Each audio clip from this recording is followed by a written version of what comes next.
నేను online bettings కి, online games కి అడిక్ట్ అయ్యాను.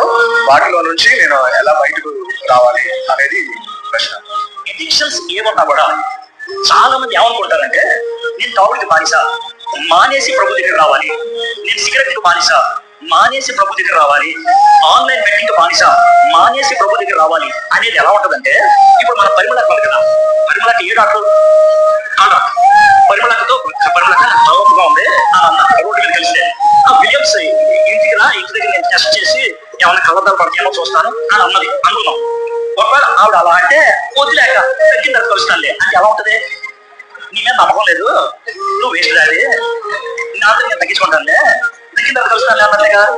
ఇప్పుడు పరిమళ ప్లేస్ లో దేవుడు పెట్టాడు, మీ తలకైన ప్లేస్ లో మీకు ఉన్నటువంటి అడిక్షన్ పెట్టాడు.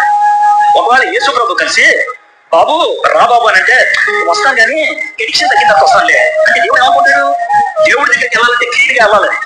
డాక్టర్ దగ్గరికి ఎవరు క్లీన్ గా వెళ్ళాలి, దేవుడి దగ్గర కూడా ఎవరు క్లీన్ గా వెళ్ళాలి. గుర్తుపెట్టుకోండి, దేవుడి దగ్గరికి ఎప్పుడు ఎవరు క్లీన్ గా వెళ్ళాలి. ఒకవేళ నేను గుడికంట్లో పడితే గుడికోంట్లో వాళ్ళకి నెమ్మదికి తగిలి ఎవరైనా సరే హాస్పిటల్ తీసుకెళ్తారా, బాత్రూమ్ తీసుకెళ్ళి స్నానం చేపిస్తారా? హాస్పిటల్కి మురికి పదంతో ఒక అబ్బాయిని తీసుకెళ్ళగలిగితే మురికి హృదయంతో ఏ సైడ్ దగ్గరికి వెళ్తాను ప్రాబ్లం ఏంటి? కాబట్టి ఫస్ట్ లెసన్ నేను నేర్చుకోవాల్సింది ఏంటంటే, అడిక్షన్ మానేస్తే దేవుడి దగ్గరికి వెళ్ళొచ్చు అనుకోవద్దు, అడిక్షన్ తోనే దేవుడి దగ్గరికి వెళ్ళాలి.